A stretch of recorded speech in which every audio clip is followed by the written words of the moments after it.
CNN, they lost a defamation lawsuit against Navy veteran Zachary Young. They've been ordered to pay $5 million. Another major media outlet like ABC, they got dinged for $15 million. And now CNN. And I hope CNN loses, and I hope it continues to lose cases because the First Amendment requires truth.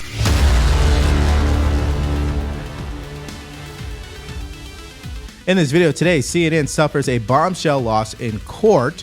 Also, CBS is thinking about settling their lawsuit with Trump, and Trump himself did announce a major change to Inauguration Day. These stories and more in this video today, but let's start with this announcement about CNN losing this defamation lawsuit. Watch this. We've got to pivot to another case here, Professor. CNN, they lost a defamation lawsuit against Navy veteran Zachary Young. They've been ordered to pay $5 million. Punitive damages that the jury is also going to maybe award. It could go even higher. Talk about this case and just the fact that another major media outlet like ABC, they got dinged for $15 million, and now CNN, and what's going on? Well, I'm suing CNN, too. They made up a complete story about me. When I defended President Trump, I said if he committed any crimes, he could be impeached. And the CNN people got on television and said, Dershowitz said, even if he commits crimes, he can't be impeached. So I sue them. We're on appeal now. And our case should also go to trial. And I'm hoping to collect some money for some good charities around the country if we beat CNN. Here are a few details about this case that you guys should know. Zachary Young is the plaintiff. He's the guy that sued CNN for $1 billion. He played an important role in getting people out of Afghanistan during the disastrous Afghanistan withdrawal. And of course, CNN lied, like they always do, about his intentions, about how he was trying to price gouge people. And as a result of them running basically hit pieces on him, they caused his name to be defamed and him to lose out on business. This is why we are here at this point. But this professor points out a couple more things that are important about this entire case. Watch this. These are hard cases because they balance freedom of speech of CNN versus the privacy rights of people who have a right not to be lied to. And I was lied about. The judge made a finding that I said nothing like what CNN said I said. And yet he said, well, but they didn't have malice. I don't know what that means. They didn't have malice. These are professionals. They could just watch what I said on television and see that I said exactly the opposite. So I'm not a fan of CNN, and I hope CNN loses. I hope it loses my case. And I hope it continues to lose cases because the First Amendment requires truth. And it doesn't really give a license to broadcasters to deliberately distort the facts on a partisan basis, which is what CNN does every single day. Now, the interesting thing about what he stated was that these broadcast companies, they have a license with the FCC. They are paid to actually report the facts, but they are actual activists. That's how I see them. And why are they? It's because they make more money being that way. They make more money pushing propaganda than actually pushing the truth. And so you wonder why Trump has called for some of these networks to get their licenses revoked, because they're so far gone from what they used to be. Now, even with the California wildfires, they were reporting some misinformation, talking about, no, it's not true. They didn't have water. Yeah, it was actually true. So anyways, the point is, it's good that they're getting sued. It's good that the judge has allowed this to happen. And it's good that they were found liable for defamation. Now, I want to play you a clip of CNN's lawyer and how they basically were trying to argue to the jury that this is going to hurt their network and potentially put them out of business. Watch this. So you've made a decision that CNN's liable, but that doesn't mean that there isn't a reasonable path forward. So over the next few hours, and I hope it doesn't take that long, you're going to hear about CNN's net worth. And you're going to see that the net worth of the company is actually in a subtle decline. You're also going to hear about the headwinds facing the entire media environment. Media is changing really quickly. You're going to hear some of the details about that. CNN still is a valuable asset because of what it does, because of that important information that it delivers. But there are really big challenges that it faces. And you're going to hear that for that reason, almost any amount of punitive damages, and even your verdict right now, will serve as a real punishment. And I'm not coming here to tell you that what you all have done should be the end. You've decided that punitive damages are warranted, so I'm not going to tell you that some number isn't warranted. But I am going to tell you that your judgment has an effect. Yeah, that is the whole point, is the judgment should have a financial impact to the point where it hurts the bank account so much that they're forced to change or go out of business. I mean, that is the end result here, because CNN cannot continue to get away with lying. Now, CNN wasn't the only network in history to be hit with such a large defamation lawsuit. Fox News was held liable. I think it was $895 million lawsuit to the Dominion voting machines. And they had to pay up for that. So when you have the license from the FCC to go onto the news and you don't tell the truth, knowing you're not telling the truth, and you even go to the level of defaming somebody that could potentially put them out of business or in their livelihood, yeah, you should be held liable for that. There's no question. Now, the timing of this ruling really makes you laugh, because when I show you this next clip, it's from Jim Acosta. He just posted this 48 hours ago about how the media is the protector of people and the truth. Watch this. I want to take a moment to talk about something President Biden said during his farewell address. He warned the free press is crumbling in this country. I would add that's only if we, the people, let that happen. Journalists exist to seek the truth, to tell people's stories, to lift up voices that may not be heard otherwise, to shine a light on injustice, and to hold the powerful accountable. We are not the enemy of the people. We are the defenders of the people. Walter Cronkite once said, freedom of the press is not just important to democracy, it is democracy. Well, he's right. The free press has crumbled, and not because of people, but because you guys lack credibility. You refuse to tell the truth. You turn yourselves into propagandists, or I would say activists. And as a result, nobody trusts what you say. And it's good that Americans are seeking alternative news sources, because it should just come from people like CNN. Anyhow, this case is not over. The first part is over. The $5 billion that CNN is now liable for in regards to the defamation, but the jury still has to decide on punitive damages, and that's where the bigger number comes into play. I hope it's $500 million or more, because I think that sends shockwaves through the entire media industry, that you got to stop lying about people and thinking it's okay for you to do it. Now, this next story in regards to timing, I find to be interesting, because when you're talking about lawsuits, we know Trump sued CBS as well over that edited 60-minute interview with Kamala Harris. And, we talked about that at length and how ridiculous they were over that. But here's a new story from Wall Street Journal. CBS owner discusses settling Trump lawsuit with merger review on tap. Bottom line here is Trump is seeking $10 billion in the lawsuit over 60 minutes Kamala Harris interview. FCC signals tough review of Paramount merger with Skydance. Now, Paramount is the one who owns CBS, and they want to merge with Skydance. And they already know there's going to be a new commissioner for the FCC, and they know it's not going to be an easy process, and they don't want to be on the bad side of Trump.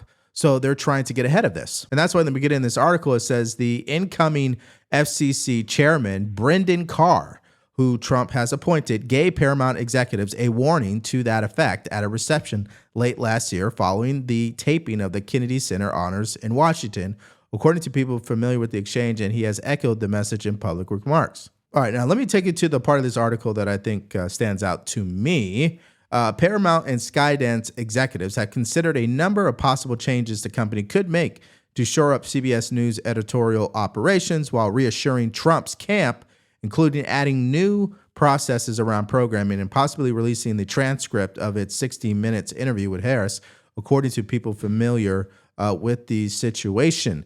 And that's why I stated, guys, I mean, these companies, all of them, they want to be on the good side of Trump. And that's how much he can intimidate people. Now, I don't believe he's a tyrant and he's going to send these companies into bankruptcy. But a lot of these companies are guilty, okay? Meta has been guilty of censorship. There's no question. ABC, guilty of defamation. CNN, we just talked about it, guilty of defamation. We can go on and on and on. So at a minimum, they should be doing this. Now, one of the things that me and you should be doing is thinking about our financial future, which brings me to today's sponsor of this video, Colonial Metals Group. All right, now let me share something with you guys. I believe in having a substantial percentage of my financial future secured with gold and silver. That's why I decided to partner with today's sponsor, Colonial Metal Groups. They've helped me set up a safe and secure self-directed IRA where I can have access to my assets, no matter what the stock market is doing, and for that matter, no matter what the government is doing. Go to freegoldguide.com/Devori for your Colonial Metal Group's retirement protection kit, created specifically for people like you. That is freegoldguide.com/Devori, or call 1-800-757-5158. That is 1-800-757-5158. Qualified applicants can receive up to $7,500 in additional silver to their account. Call now. Now let's go to our next story, which is breaking news in regards to Inauguration Day. Trump has decided to move the event inside. Let's first listen to News Nation report on this. Then there's Donald Trump's inauguration Monday, now moving indoors. It's only the second time in American history we've seen it. Arctic blast set to hit D.C., and Trump now will be sworn in the Capitol Rotunda. Could look something like this. I think it's a really cool picture. This is Ronald Reagan's second inauguration back in 1985 in the Rotunda. Now, the temperature outside that day in Washington was like 7 degrees. I don't think it's going to be that cold Monday, but it will be cold. Okay, so he put this up on Truth Social. January 20th cannot come fast enough. Everybody, even those that initially opposed a victory by President Donald J. Trump and the Trump administration, just want it to happen. It is my obligation to protect the people of our country. But before we even begin, we have to think about the inauguration itself. The weather forecast for Washington, D.C. with the wind chill factor could take temperatures into severe record lows. There is an Arctic blast sweeping the country. I don't want to see people hurt or injured in any way. It is dangerous conditions for the tens of thousands of law enforcement, first responders, police K-9s, and even horses, and hundreds of thousands of supporters that will be outside for many hours on the 20th. In any event, if you decide to come, dress warmly. Bottom line is, I have ordered the inauguration address, in addition to prayers and other speeches, to be delivered in the United States Capitol Rotunda, as was used by Ronald Reagan in 1985, also because of very cold weather. The various dignitaries and guests will be brought into the Capitol. This will be a very beautiful experience for all, especially for the large TV audience. And then he puts up a picture of the cold wind chills expected from the National Weather Service. So bottom line is, it's too cold to be outside. There are a lot of people saying that this is also due to security concerns, because clearly when you hold a rally outside, it's one of the most difficult ways to secure the asset, right? The president is the asset that the Secret Service is trying to protect. And regardless of the matter, there's definitely some people that are upset that it's now going to be inside. But all in all, this is still going to be an historic day. Okay, so whether you're watching this live, whether you're going to be in person, this is an amazing day for our country, because we needed this at this time to get Trump into office so we could stop the woke ideology that's been destroying what's so great about this country. Now, according to some users on social media, this is the platform that Trump will be standing on when they swear him in as the 47th president of the United States. So this, again, will be indoors. It will be a beautiful ceremony, but this is about safety, in my opinion. Now, this next story is a follow-on update in regards to the TikTok ban. It is now official that the Supreme Court will uphold the ban, so it puts everything on Trump to decide on whether or not this ban will be enforced or he will grant an extension. Check this out. The Supreme Court upholds the law that was passed by Congress in a bipartisan manner, signed into law by Joe Biden last April, to find a new buyer within 270 days. The Supreme Court has now ruled that that law stands. What happens to the app, however, is a wide open question. And this was a pretty momentous discussion. And in fact, we just heard from President-elect Trump through Truth Social that he spoke to President Xi this morning, of course, the president of China, which owns the TikTok app. Now, my takeaway from this is really three things. First, it's okay to admit that there are millions of people whose livelihood depends on this app. But the larger issue is that China clearly controls this app, which is why they have refused to sell this app, even though they've been given all this time to do so. But listen, there are also individuals in Congress who disagrees with this ruling because of the free speech principle. Now, let's hear from these individuals from Congress about this ruling. Watch this. Senator, your reaction to the TikTok ruling? Disappointment. I do believe that banning a social media app like TikTok is a violation of the First Amendment. The best way for TikTok to continue to exist is for it to be sold, which the law explicitly allows for. Why you ban it is controlled by Beijing. So if it were sold or firewalled, that would be fine. The TikTok ban is fully and fairly constitutional. TikTok should not be banned. It should be sold. China should not own it, but it should continue to exist in this country. And I think that's the bottom line here and what Ryan was getting at. Millions of Americans use this app. There is a pressure campaign. In fact, when Congress was even voting to take up this bill last spring, I remember all of the creators all over these hallways trying to put pressure, trying to meet with lawmakers to get them to not vote for that piece of legislation. Now, here's what Trump put on Truth Social. He said the Supreme Court decision was expected and everyone must respect it. My decision on TikTok will be made in the not too distant future, but I must have time to review the situation. Stay tuned. Now, this next story has been going viral today, and that is from Kristi Norm, who's been nominated to be the Secretary of Homeland Security and replace the impeached Alexander Mayorkas, right? And of course, the Democrats continue to gaslight this issue about border security. And I want you to watch this exchange in regards to the 300,000 children that have been lost under the Biden administration. Senator, the Trump administration never had a family separation policy. They had a zero tolerance policy, which said that our laws would be followed.